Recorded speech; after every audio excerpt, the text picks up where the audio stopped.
Le programme de cette opération se voulait ambitieux. Une quarantaine de personnes mobilisées, provenant de la globalité de l'interservice, avec les militaires de l'USC 5 de Corté, les forestiers sapeurs, tout comme les pompiers des 2 départements de Corse, ainsi que l'Office national des forêts.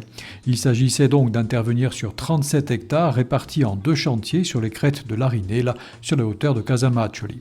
Une remise en condition, en quelque sorte, sur ce secteur à vocation pastorale et avec de grandes attentes de la part des maires et des éleveurs sur ce vaste chantier à la croisée de nombreux enjeux, pastoraux, économiques, environnementaux, forestiers, ainsi que pour les chasseurs. Et de ce point de vue, l'objectif a été atteint, même si la pluie tombée en abondance la veille et les jours précédents a quelque peu forcé les agents à revoir leur programme à la baisse, le feu prenant peu ou pas du tout dans la végétation détrempée. Mais les techniques de mise à feu et de brûlage dirigé ont quand même été travaillées. Un point positif que souligne Gilles Planel, chef de projet risque à l'Office national des forêts de la région Corse et officier expert auprès du service d'incendie et de secours de Haute-Corse. Ici, en ce moment, on a beau essayer d'apprendre, de l'anticiper, ça change tout le temps, c'est compliqué. Mais bon, globalement, on s'en sort pas plus mal. Ce qu'on a fait, c'est pas inutile, on a fait la sécurité de la lisière haute. Ça veut dire que la prochaine fois, on n'a plus de soucis de lisière, même si on n'en a pas beaucoup. On pourra faire un chantier beaucoup plus dynamique et en toute sécurité. Un point de vue que partage l'adjudant-chef Laurent Risterucci, le responsable de ce chantier de brûlage dirigé.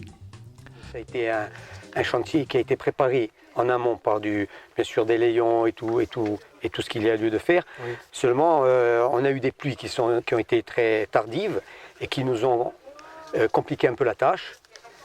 Mais on a essayé de faire le maximum pour pouvoir sécuriser la partie haute du chantier pour que les prochaines fois, ça se passe très bien. Parmi les autres points positifs à retenir de ce chantier, les analyses réalisées par les scientifiques de l'Université de Corse, enquête des gaz présents dans les fumées et leur quantité. Habituellement, ce sont les pompiers équipés de testeurs qui servent de cobayes. Mais cette fois, un drone muni d'une antenne se dirige au cœur des émanations de fumée pour transmettre en temps réel les analyses aux scientifiques, comme nous l'explique Valérie Cancilieri, maître de conférence en chimie à l'Université de Corse. Alors, en qualité de chimiste, je réalise des analyses sur les combustibles et je m'intéresse bien évidemment aux émissions en phase gazeuse.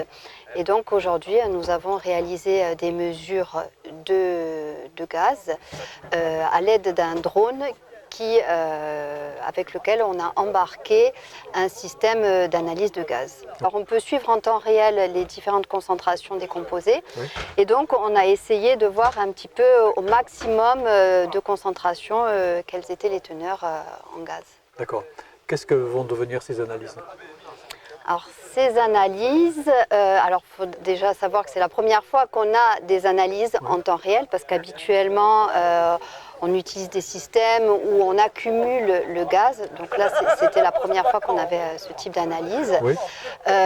Alors, il va falloir ensuite les corréler à la dynamique du feu et pouvoir, in fine, affiner nos modèles parce qu'à l'intérieur des modèles physiques, il y a la chimie, on travaille à l'état de la matière.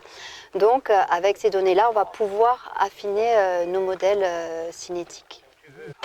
Ce sont des analyses qui viennent alors qu'il y a un débat actuellement sur la toxicité des fumées que respirent les pompiers. Éventuellement, ça pourra leur servir dans cet objectif-là ?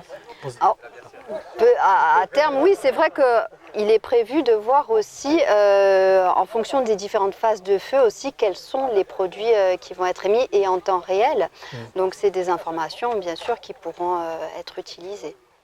Bilan positif donc au final, avec la promesse de se revoir prochainement pour terminer ce chantier de l'Arinela par un temps plus clément.